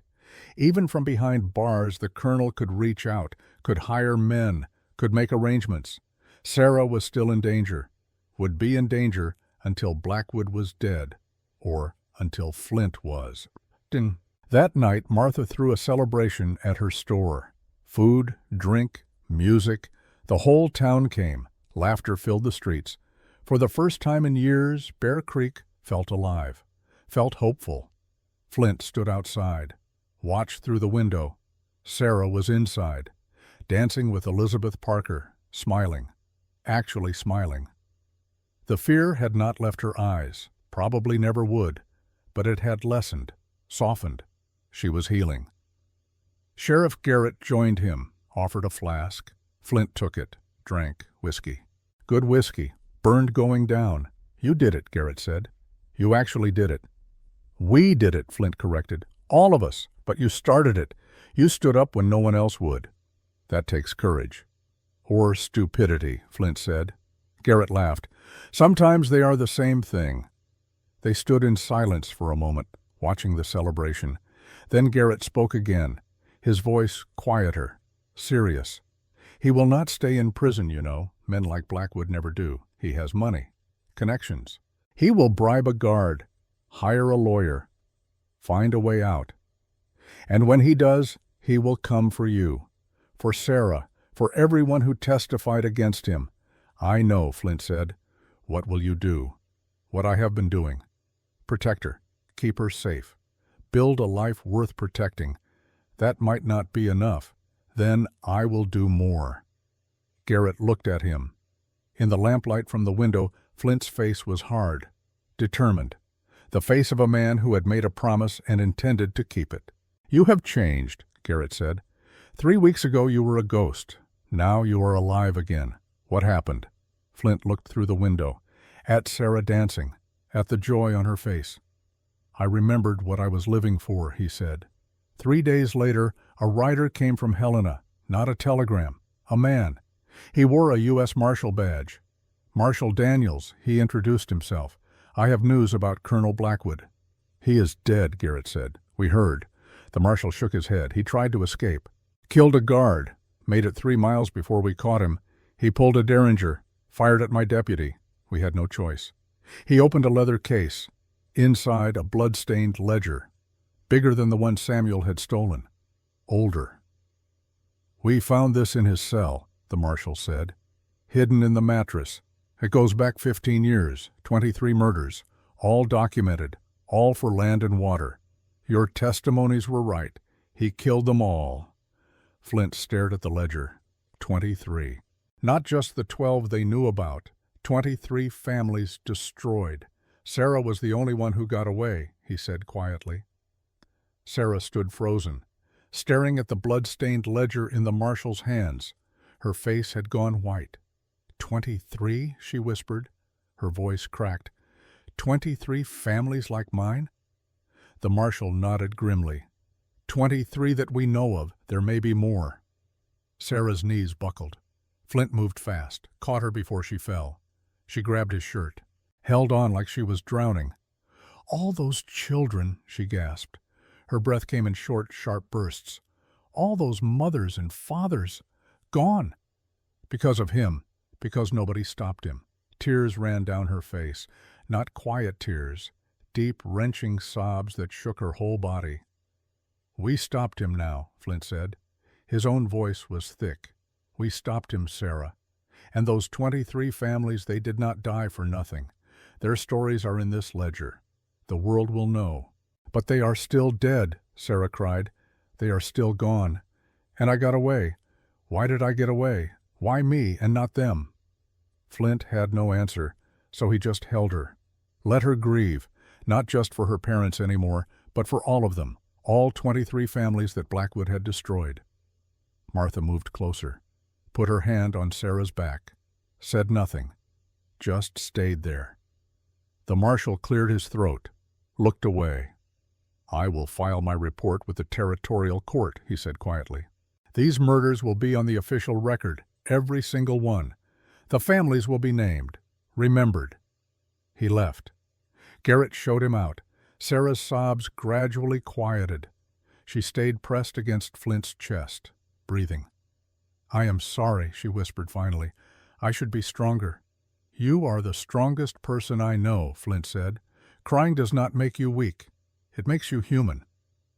Outside, the sun was setting over Bear Creek, and somewhere in Helena, in an unmarked grave, Colonel Edmund Blackwood was already being forgotten. But the 23 families he destroyed would be remembered. Sarah would make sure of that. He had been found in his cell, hanging from a bedsheet tied to the bars. Suicide, the warden said. The guilt had eaten him alive. But there were whispers. Other prisoners had heard arguing, had heard another voice in Blackwood's cell the night he died, a voice that did not belong to the colonel. Some said it was one of his own men, come to silence him before he could talk, before he could implicate others in his schemes. Some said it was a prisoner he had wronged, taking revenge. Some said it was justice, plain and simple, the kind that did not wait for trials and appeals. Flint did not care which story was true. Blackwood was dead. That was what mattered. Sarah was safe. The threat was gone. He could breathe again. Donkey. That same week, Samuel Winters came to see him. The young man looked different, thinner, older, like guilt had carved years into his face. I am leaving, Samuel said. Going west, California maybe, or Oregon. Somewhere I can start over. Somewhere people do not know what I did. What about Sarah? Flint asked. She is better off without me. She made that clear. I do not blame her. I would hate me too. He pulled something from his pocket, a deed, the land grant that had started everything. This belongs to her, Samuel said. 320 acres, water rights, everything. I signed it over. Legal. Witnessed. She is the sole owner now. When she turns 18, she can do with it what she wants. Sell it, keep it, whatever. He handed the deed to Flint. You take care of her, Samuel said. You be the family I could not be. And maybe someday she will forgive me. But if she does not, I understand. Flint took the deed, looked at it, at the president's signature, at the seal that made it official. You could stay, he said. You could help us build something on this land, help us make it into what her parents wanted. Samuel shook his head. I appreciate that, but no. Some mistakes you cannot fix by staying. Some you fix by leaving, by letting the people you hurt heal without you being a reminder. He held out his hand. Flint shook it. Goodbye, Thomas, Samuel said. Take care of my sister. She deserves better than what this world has given her. I will, Flint said. I promise. Samuel left, rode out of town heading west. Flint never saw him again, but years later he heard stories about a man in Oregon who built a school for orphans, who dedicated his life to helping children no one else wanted, who never married, never had a family of his own, just spent every day trying to make up for the family he had betrayed. Flint hoped the stories were true, hoped Samuel had found his own kind of redemption. Spring came to Montana in April, slow, tentative, like the land was afraid to trust the warmth. Flint bought 80 acres adjacent to Sarah's land, used money Martha loaned him. He rode Smoke out to survey the property. The mare was older now, slower, but still strong, still faithful. Used money Martha loaned him, good land, creek running through it, trees, grass, room for cattle, room for horses, room for a life. They built a cabin together. Flint, Sarah, Martha, Robert Hayes, Elizabeth Parker, a dozen others. The community that had stood up to Blackwood now stood together to build something new. The cabin was simple. 2 rooms, a loft, fireplace, nothing fancy, but it was solid, strong, built to last. On the first night, Flint and Sarah sat by the fire. Their fire, in their home. Sarah looked around, at the walls they had raised, and at the roof that would keep them dry, and at the space that was theirs. "This is nice," she said, "better than I imagined." "It is a start," Flint said. "We will add on as we go, maybe a barn next year, some livestock. Make it a real ranch. Will we stay here forever?" Flint thought about that. About forever, about promises, about the future he had stopped believing in. "As long as you want," he said. "This is your land, your legacy. I am just taking care of it until you are old enough to decide what to do with it." Sarah moved closer, leaned against his shoulder. "I already decided," she said. "I want to stay here, with you, build a ranch, raise horses like Mama wanted. And when I am grown, I want to help other kids like me, kids who lost everything, give them a place to belong." Flint felt his throat tighten. "That is a good dream," he said. "Will you help me?" she asked. "Every day," he said, "for as long as I am able. Promise?" He smiled, despite the weight of the word, despite knowing that promises were chains, burdens, responsibilities. "Promise," he said. Sarah fell asleep against his shoulder. Warm, safe, home. Flint stayed awake, watched the fire, thought about Anna, about Jonathan, about the family he had lost, and about the family he had found. Different, unexpected. Not what he had planned, but maybe better. Maybe exactly what he needed. He looked at the wall, at the space above the fireplace. Tomorrow he would hang something there, a picture maybe, or a cross, or just the words that had become his creed. Keep your promises, protect the weak, build something that lasts. Simple rules, hard to follow, but worth the effort, because that was what made a life worth living. Not success, not wealth, not power, just love and duty, and standing up when others fell. 6 months passed. Summer turned to fall, fall to winter. The cycle continued, relentless, beautiful, harsh. Flint and Sarah worked the land, cleared fields, built fences, bought 3 horses, 2 cows, some chickens, started small, like you had to, on the frontier. Martha visited every week, brought supplies, news from town, gossip. She had become family too, the grandmother Sarah never had, the friend Flint needed. Sheriff Garrett stopped by monthly, checked on them, made sure they were safe. The threat was gone, but old habits died hard. In November, a letter came from the territorial governor, thanking Flint for his service, for standing up to corruption, for helping bring Blackwood to justice. The letter included a reward, $500, for information leading to the conviction of a criminal. Flint stared at the money, more than he had seen in 10 years, more than he knew what to do with. He showed it to Sarah. "What should we do with it?" he asked. She thought for a moment. Then, "Give it to the others, the people who testified. They lost more than we did. They deserve it more. Are you sure?" Sarah nodded. "Mama always said money was just metal. What mattered was what you did with it.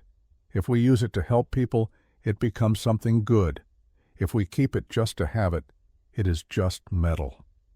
Flint smiled. "Your mama was a wise woman. They divided the money, gave it to the 12 witnesses. $50 each. Not much, but enough to repair a barn, buy seed for spring, feed a family through winter." The gifts were anonymous, but everyone knew who they came from, and the bonds of community grew stronger. December came, the anniversary of Anna's death. 9 years. Flint rode to the old site, where his first cabin had stood, where Anna and Jonathan were buried. The graves were still there, covered in snow, the crosses leaning, weather-worn. He dismounted, stood before them, like he had done so many times before, but this time was different. He was not empty, not frozen, not dead inside. He was alive, healing, building something new. "Anna," he said, "I hope you can hear me. I hope you know I have not forgotten you, that I never will. You were my first love, my first family, the reason I learned what it meant to care about someone more than myself." The wind blew, cold, sharp, carrying his words away. "I met someone," he continued, "a little girl, 8 years old. She needed help. I tried to walk away, tried to stay frozen, but I could not. She reminded me of Jonathan, of you, of everything I lost." He knelt, put his hand on Anna's grave. "I am taking care of her," he said, "like I should have taken care of you, like I should have taken care of Jonathan. I know I cannot bring you back, cannot undo the past. But maybe I can honor your memory by protecting her, by giving her the life you wanted for our son." Tears ran down his face, froze on his cheeks. "I am sorry," he whispered, "for failing you, for giving up, for wasting 9 years being angry at God and the world and myself. But I am trying now, trying to be better, trying to keep the promises I should have kept." He stood, wiped his face, looked at the graves one last time. "Goodbye, Anna. Goodbye, Jonathan. Rest well. I will see you again someday, but not yet, not for a long time. I have work to do here, a child to raise, a life to build, a promise to keep." He rode back to the cabin, to Sarah, to the future, and he did not look back. Christmas Eve, 1876. The cabin was warm, fire crackling, snow falling outside, soft, quiet, peaceful. Flint and Sarah sat by the hearth. She was reading, a book Martha had given her. Little Women, about sisters and family and finding your place in the world. Flint whittled, a piece of wood, taking shape slowly. A horse. For Sarah. A Christmas gift. Tomorrow Martha would come. Bring food. Spend the day with them. They would eat, talk, laugh, be family. But tonight was just the two of them. Sarah looked up from her book, asked a question. "Do you miss them, your wife and son?" "Every day," Flint said, "but not the way I used to. It does not hurt as much. Does not feel like drowning. Now it just feels like remembering. Like they are part of me, always will be, but they do not own me anymore. Do you think Mama and Papa are together, wherever they are?" "I do," Flint said. "I think everyone we love is waiting for us, watching over us, hoping we live good lives, hoping we find happiness." Sarah was quiet for a moment. "Then I am happy here, with you. Is that wrong? Should I be sad forever because they are gone?" "No," Flint said. "Being happy does not mean you have forgotten. It means you are honoring them, living the life they wanted you to live. They would not want you sad. They would want you strong, brave, building something beautiful." Sarah smiled, put down her book, moved to sit beside him. "Thank you," she said, "for saving me, for not leaving me alone, for being my family." Flint put down the carving, put his arm around her. "Thank you," he said, "for saving me, for reminding me what I was living for giving me a reason to wake up every morning and try to be better." They sat in silence, watching the fire, listening to the wind, feeling the warmth, the safety, the love. Outside the snow fell, covering the land, covering the graves, covering the past. Inside, two people who had lost everything held on to each other, and found that maybe loss was not the end. Maybe it was just the beginning of something new, something unexpected, something worth fighting for. A family, not by blood, but by choice, by love, by the promises they made and kept. And in a world that was often cruel and cold and unforgiving, that was enough. That was more than enough. That was everything. Years later, when Sarah was grown, when the ranch was thriving, when the story had become legend, people would ask her about Thomas McAllister. They would ask if he was a hero, if he was brave, if he was someone worth remembering. And she would smile, that same smile her mother used to have, full of warmth and memory and love. He was a man, she would say, just a man. Broken, hurting, lost. But he chose to stand up when everyone else sat down. He chose to fight when everyone else ran. He chose to love when it would have been easier to hate. She would look out at the land, at the ranch they built together, at the horses running free, at the children they had taken in over the years, other orphans, other lost souls, given a home, given hope, given a chance. He kept his promises, she would say, every single one, even when it cost him everything, even when it nearly killed him. He kept them, because that was the kind of man he was. And when people asked what happened to him, when they asked if he was still alive, she would shake her head. He passed 10 years ago, she would say, winter, peaceful, in his sleep. He was 73, lived a good life, a full life, died knowing he had made a difference. We buried him next to Anna and Jonathan, on the hill overlooking the ranch, where he could watch over everything he built, everything he protected, everything he loved. And on his gravestone we carved the words he lived by, the words that defined him. Keep your promises, protect the weak, build something that lasts. Simple words, but they meant everything. She would pause, wipe her eyes, then finish. He was not perfect, made mistakes, had regrets, but he tried every day to be better, to do right, to honor the people he lost by helping the people he found.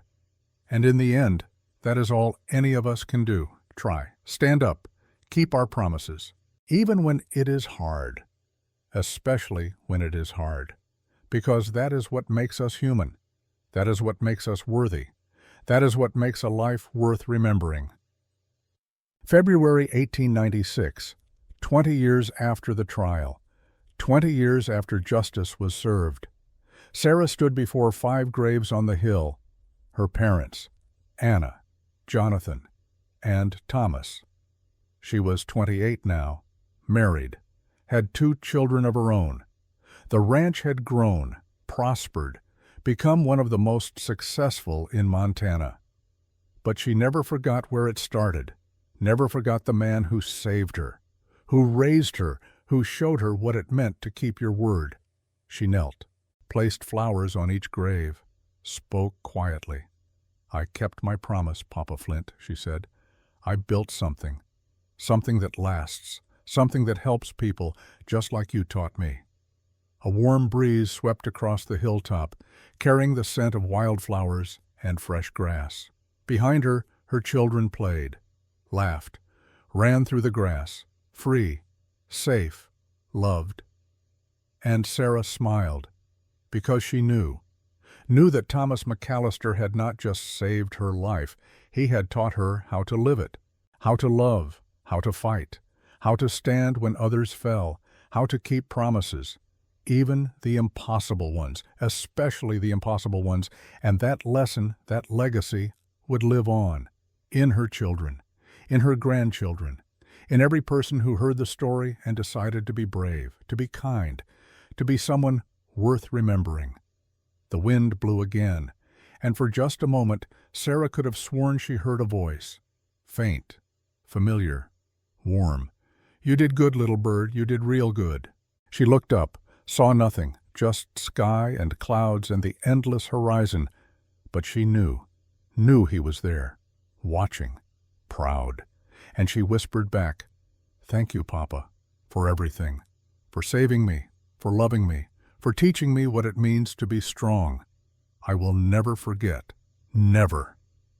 And I will keep my promises, just like you taught me, always. She stood, brushed snow from her coat, turned back toward the valley below. The ranch spread out beneath her, barns and corrals, horses grazing in winter fields, smoke rising from the main house where her children waited. And further down the valley, past the creek, the town of Bear Creek, bigger now than it had been 20 years ago, growing, thriving. On the hill behind her, 5 graves stood watch over it all, 5 names carved in stone, 5 promises kept. The wind carried their stories down through the years, past the children who would never know hunger, past the orphans who would never know loneliness, past the people who would never forget. The last promise, they called it. The promise that changed everything. And on that hilltop in Montana, with snow falling soft around her, Sarah McAllister smiled, because she knew her father was still keeping his promise. Every single day. The end.